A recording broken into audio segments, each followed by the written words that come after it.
السلام عليكم بنات. غنحضروا معكم كراتان بالكفته ولي باط بالبيشاميل، كتجي مزيونه بزاف. اول حاجه عملنا هنايا طنجره ديال الماء باش تغلى، وغنزيدوا فيها واحد ورقه سيدنا موسى، ورقه الرمل، وغنوضعوا قليل من الملح، وغادي نخليوها تغلى مزيان حتى تغلى، وغادي نوضعوا لي باط. من بعد البنات ما غلى الماء ديالنا غادي نوضعوا لي باط ديالنا كميه اللي بغيتو. انا غنعمل كميه كثيره حيت عندي ناس بزاف. كتحركوها وكتخليوها تغلى حتى كتوجد. وبالنسبه للحشوه اللي غتجي الكراتان ديال الكفته ولي باط بالبيشاميل والجبن، غنبداو بسم الله. عملنا لي باط ديالنا تسلق، غادي نشبرو جميله، وغادي نعملو فيها شويه ديال الزيت، غنضيفو واحد بصيله شلضه في الهشوار، غنطحنوها مزيان بهذه الطريقه.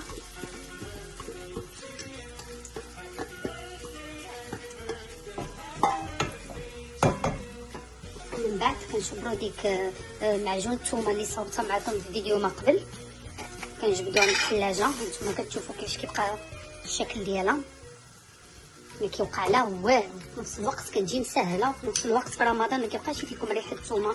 دابا ساعات بقاو تقشروها، كتكون عندكم موجوده وسهله. كتشبروا هيدا، كتزيدوا واحد شويه، كتعملوا مع ديك البصيله وكتخليوها تشحر.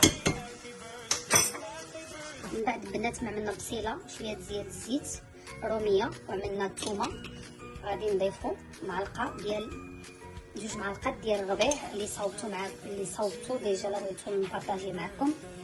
كنزيدو على ديك المقادير، وكنعملو دابا العطريه. كنعملو شويه ديال السكينجبير،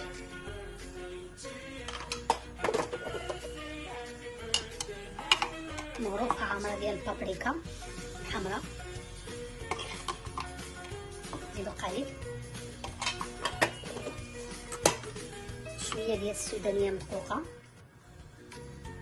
حسب الرغبه، على حسب الرغبه اللي كيبغيها، اللي يزيدو غير هادشي ما يعدل شي.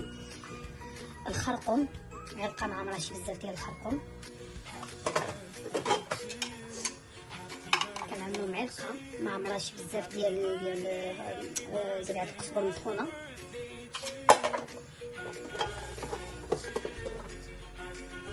كنعملو معلقه مع مراشي ديال الابزار،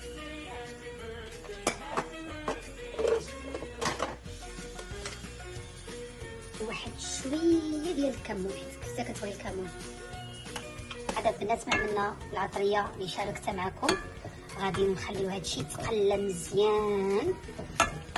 ديك الساعه عاد غنضيفو مطيشه اللي ديجا كتكون عندي طايبه، وكتكون عندي في فريغو كونجولي، واللي ما عندوش طايبه يعني في الدار معدله كونجولي غادي يعمل مطيشه بالحك.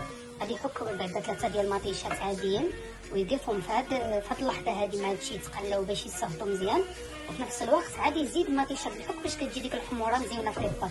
واللي خلاص عنده مطيشه طيبه ومحتفظ بها في الفريغو، انا غنوريكم الطريقه كيفاش غادي نحطوها مع هادشي هذا تفسخ، وفي نفس الوقت طيب مع هادشي.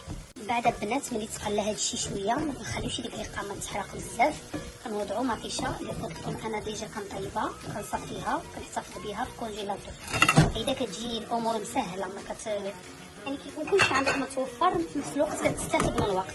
كنخليوها تفسخ مع هاد المقادير اللي عملنا، وغادي نغطيو هاد الجميله ديالنا حتى تفسخ ونكمل معكم. من بعد ما وضعت هنايا المطيشه ديالنا تفسخ مع القوام اللي عملنا مع هذاك، غنوضعو دابا الكفته ديالنا غادي نوضعوها باش تفسخ مع ديك المطيشه. عاد ديك الساعه نكملوا داكشي اللي بقى الاخراني. ما تفسخت لنا الكفته ديالنا وديك المطيشه اللي عملنا، كنزيدوا واحد ورقه سيدنا موسى، كنزيدوا قليل من الهريسه صراحه كتبنن، كنزيدوا معلقه كبيره ديال المطيشه بالحب ونص باش كتعطينا ديك الكولور مزيان. كنزيدوا شويه ديال الزيت البلديه، باش عطينا مذاق مزيان. اخيرا كنزيد واحد الاقامه صراحه كتعجبني راشقه بزاف مع الاطباق، كطيب بالنا.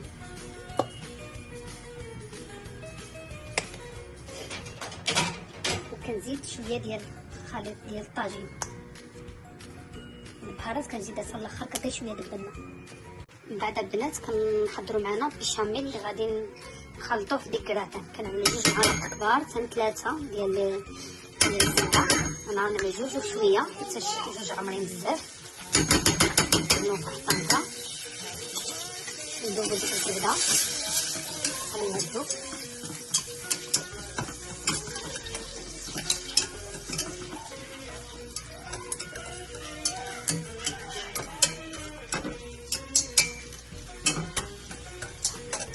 من بعد ما دابتنا الزبده ديالنا كنعدلو 3 معالق كبار ديال الطحين. انا عندي هذه كتهز 3 معالق ديال الطحين. نتوما غيكون ميزانكم، تقدروا تزيدوا تقدروا على حسب يعني على حسب كيفاش بغيتوها تكون عاقبه. تحركوا هادشي مزيان.